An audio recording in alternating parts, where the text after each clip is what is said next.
Joining me now on set is Senior Legal Fellow at the Ed Meese III Institute for the Rule of Law at Advancing American Freedom, Hans von Spakovsky. Hans, great to have you here.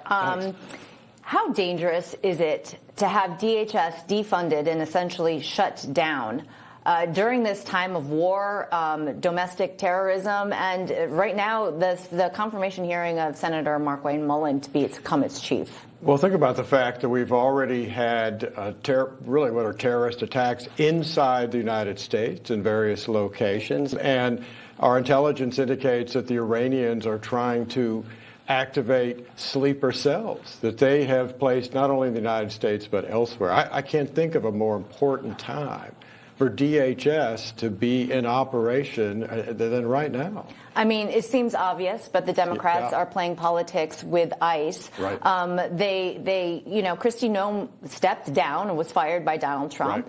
Right. You have Greg Bovino, who is retiring at the end of this month. I mean, he was largely criticized for what happened in Minnesota.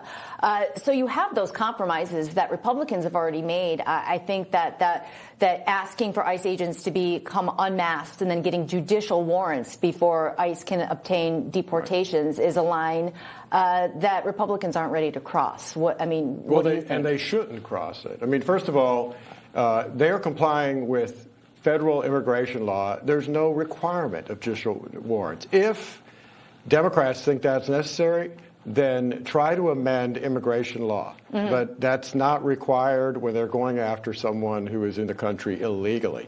And if they are worried about the masking, but the attacks, harassment of ICE agents has gone through the roof. Up 8,000%, I believe, is what the figures are. Who's responsible for that?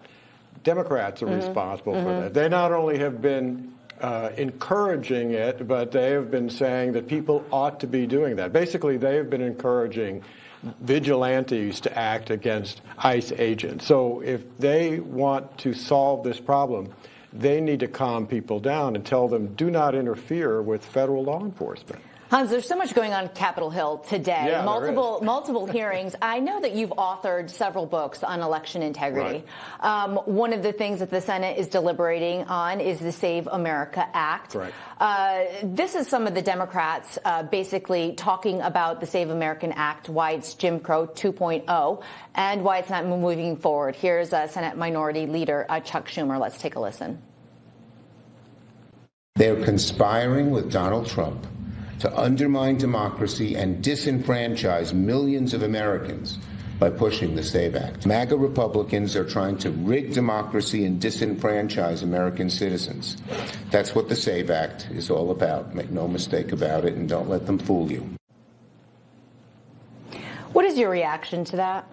My reaction is that that's the same kind of nonsense that Chuck Schumer and other Democrats were spouting 20 years ago, when states first started putting in voter ID laws. They made exactly the same claims. Millions would be disenfranchised and be able to vote.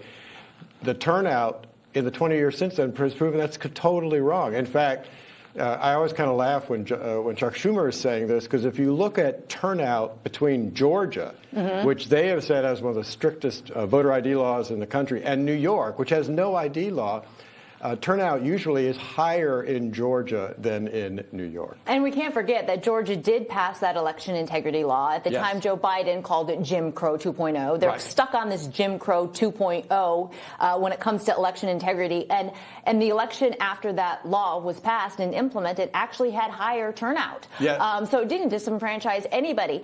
But the President of the United States is concerned about these mail-in ballots. And part of the Save America Act is to lessen their use, so to cut down on their use unless you're deployed overseas, have a disability, can't actually go to the polls to vote. Do you think that this is a good idea? Because the Democrats will say there is no election fraud. No one has verified it. Mail-in ballots are safe and sound, and this is just a way that they're trying to restrict access. Well, that's ridiculous. I mean, I've published case study after case study after case study of stolen elections by the use of absentee ballots. Anybody doubts that? Remember the 2018 congressional race, 9th District in North Carolina, that was overturned because of absentee ballot fraud. Look, absentee ballots should be there, as you say, for people who are too disabled to make it to the polls, folks who are overseas. But the need for absentee ballots has gotten even less in the last 2 decades. Why? Almost 90% of the states have put in what? Early voting. Mm-hmm. So the idea that somebody's not going to be present for a month in in Virginia, 45 days, yeah, and can't vote in person, the need for absentee ballots has gone way down while their use has gone way up. And they're the easiest vote to steal.